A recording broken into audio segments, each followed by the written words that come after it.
Hi friends, welcome back to my channel. I know this is a little bit of a different setup. I honestly just didn't have time to film, and I had a couple of options. One was not to film, and I was just not going to do that. I feel very committed to my channel and to you guys, and that just didn't feel true to me. So instead, we're sitting in the car while it's raining. I hope it feels therapeutic, because it feels kind of therapeutic to me. And I wanted to talk about how I got okay with being alone and how I stopped associating being alone with feeling lonely or being lonely. And a lot of this goes back to my childhood. I felt very isolated in my childhood. I didn't have a lot of friends growing up, and that made me feel like an outcast my whole life. And then when I entered high school, I got more friends. When I went to college, I got more friends. However, I think I placed my worth based off of how many people liked me. At that time in my life, I didn't understand the idea of quality over quantity. I thought that more was better.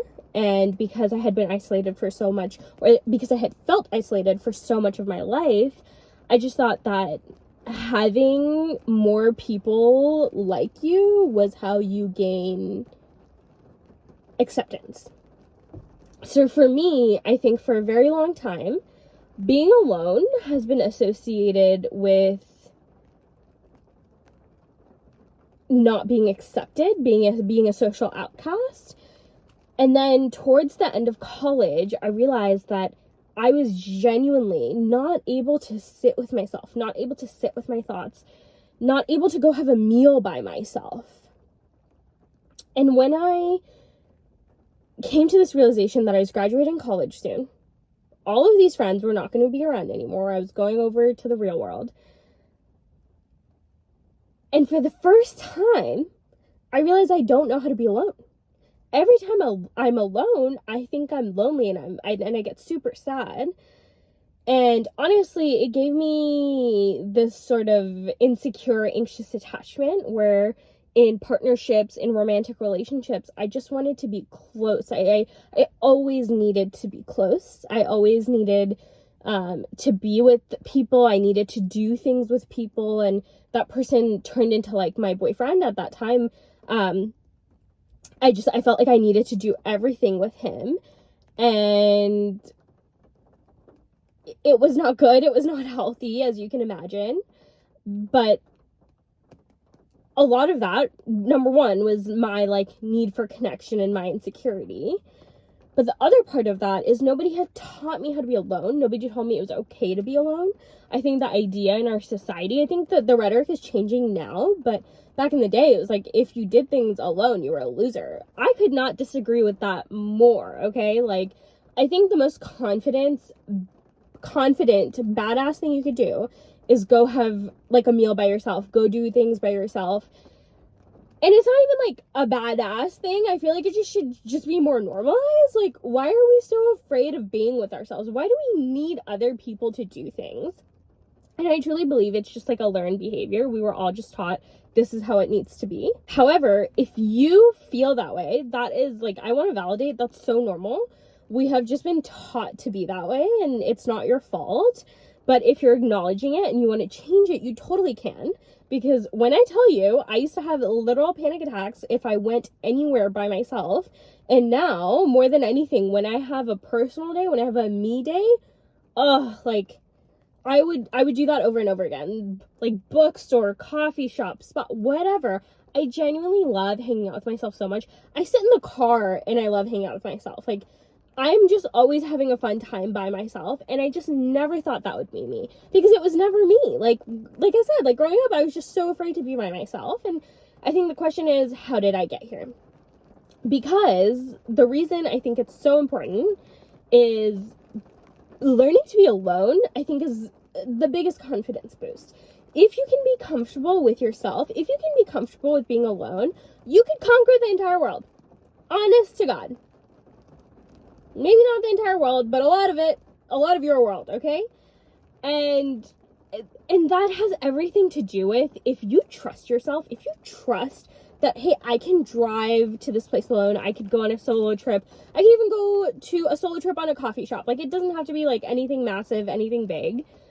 You're building this connection inside of yourself. Like, oh yeah, like I can do that. I trust myself. I know how to do things alone. I'm the type of person that is so secure with myself every single time. You might not be feeling it when you're doing it, and then over time, as you continue doing it, you're like, hold on a second, me, I'm the person who's always wanting to like go hang out by myself, me, right? And so I think after you get okay with the idea of being alone does not mean you're lonely, it will change your life. And how do we start to do that? I think the biggest thing is, let's talk about the narrative around loneliness. What are you lonely from? I think, like, I know that sounds confusing, and I sounded confused when I said it, so fair. Give me a second. Let me just try to explain this a little bit better. When I felt lonely in college, it's because I felt very insecure.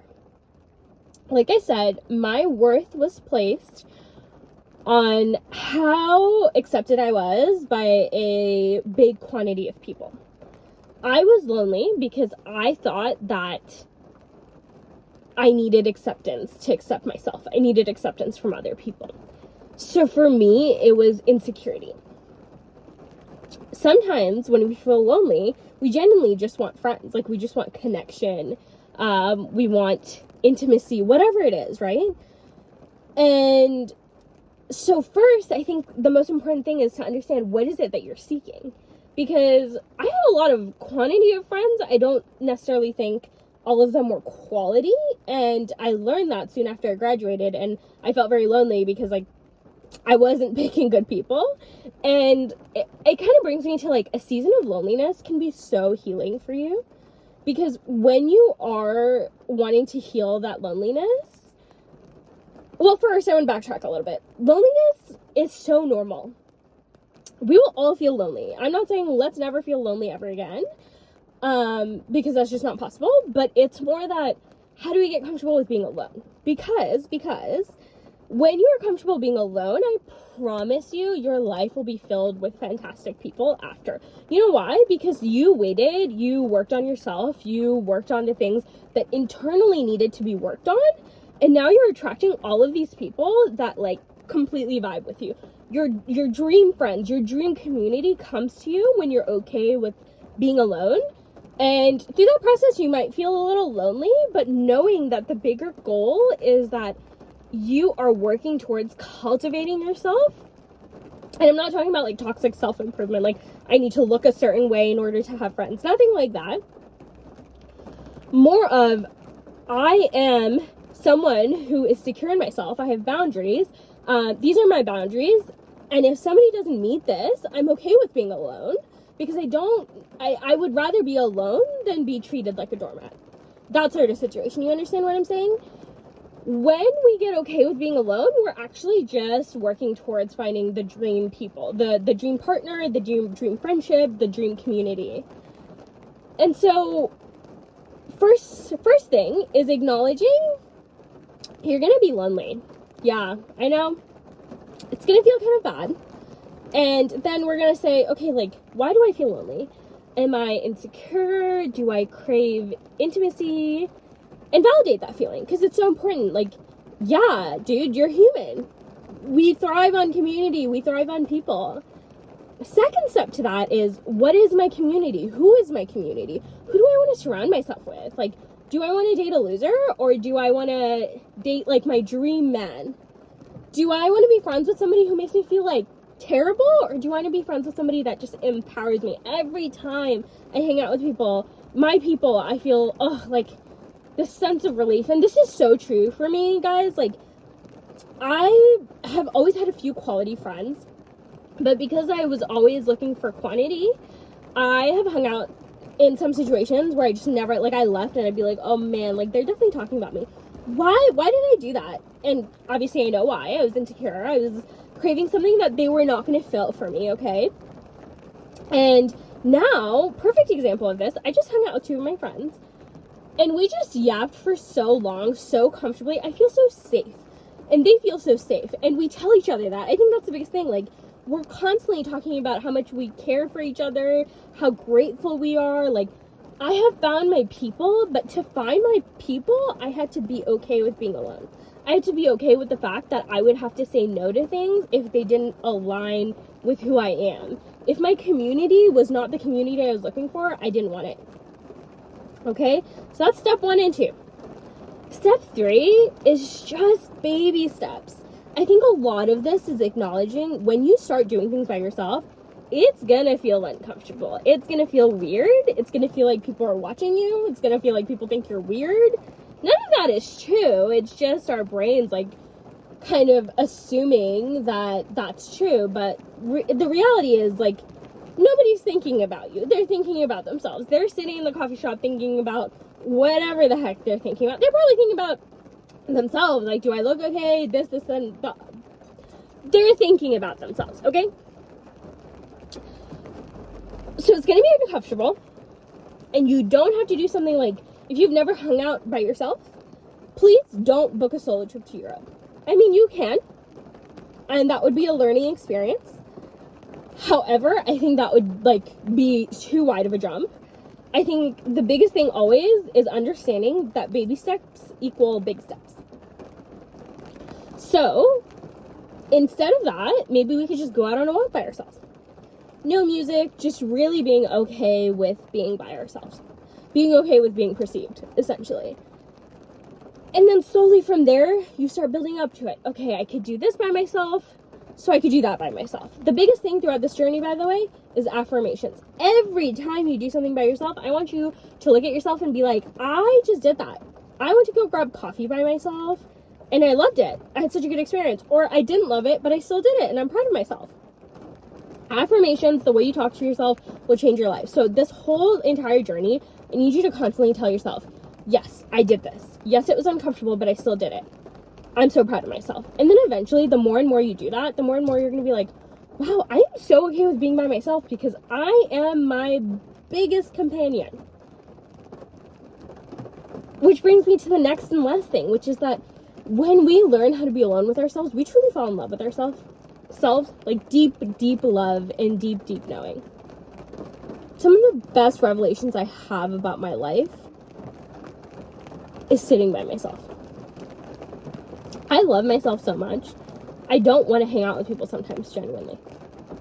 I will say no to plans because I have time blocked off for myself. And eventually, if this is something you want for your life, you too will get there.